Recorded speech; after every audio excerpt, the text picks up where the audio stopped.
What's up, guys? I'm Brandon, here with Valuetainment, and today I'm going to tell you about the craziest, most important issue in America, and it's not even close. So, take a look at this chart from 2023 showing a record number of people who are identifying as politically independent. 50%. In 2000, it was only 30%. So, what's going on here? Now, a Pew Research poll also says that 40% of people in America are either unregistered or registered as independents. That's of voting age people. That's nearly 120 million people. But this begs the question, why is it so hard to get elected as an independent? I'll tell you why. Because Congress, Democrats and Republicans in Congress, hate competition. They're very untalented people and they don't like to compete, but they happen to be the ones who make the laws. So here are some examples of how they make laws that keep competition out of politics. Campaign financing. California, as an example. Political action committees can give up to $2,700 to Democrat or Republicans for their primaries, but only $1,000 for independents or third-party candidates. In Florida, $5,000 for Democrats or Republicans, $2,500 for independents. New York, $3,000 for Democrats and Republicans, $1,500 for independents. Another pesky law that they put in place, ballot access laws. It is very difficult to even get on the ballot in a lot of these states as an outside contender.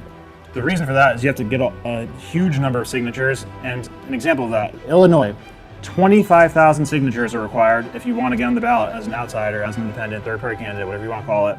Only 4,000 if you're in the Democrat-Republican Party. New York, 50,000 signatures required if you're an independent, 15,000, 1-5, if you're a Democrat or Republican. California, 70,000 signatures if you're an independent, 35,000 signatures if you're a Democrat or Republican. That's pretty terrible, isn't it? Now, closed primaries might be the worst of them all that keeps competition out of politics. 39 out of the 50 states in America have either completely closed or semi-closed primaries. Meaning, if you're not registered to a political party as a voter or as a candidate, you cannot participate in the primary. That means that 30% of people nationwide are excluded from participating in primaries. And that creates a situation where 20% of the population in a given state are the ones electing the politicians, and they're often the most extreme 20%. Now, how is it not a violation of the First Amendment to keep people from voting in primaries? That's what I want to know. Here's what the mainstream media says about people who say they're independent. Oh, independents, they're just confused. You know, they're just moderate versions of Democrats and Republicans. Nobody's really an independent. Yeah, well, how about this mainstream media? This is what an independent is. Somebody who's pro-choice within reason, somebody who accepts gay marriage but does not accept indoctrination in the school system from the LGBTQ movement.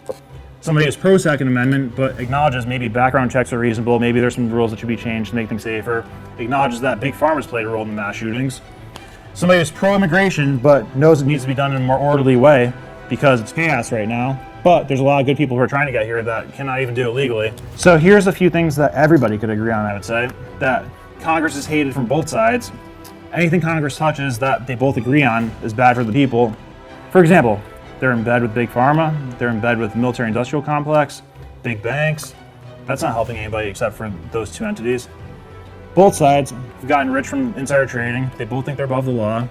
With that said, this upcoming year, it's very important that we get either Trump or RFK elected just to stop the bleeding that's going on in the country right now. But all it would be is a Band-Aid. It's a needed Band-Aid, but I'm talking about a long-term solution here. And the long-term solution is competition. Competition fixes everything, it makes everything better.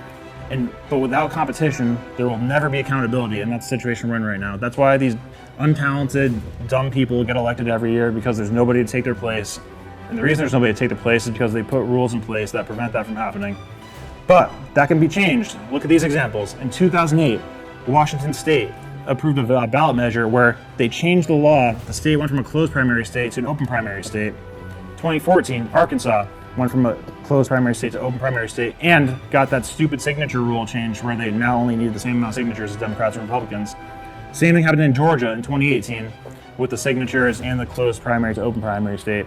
Florida in 2020 almost went to an open primary state, but the vote lost by a little bit.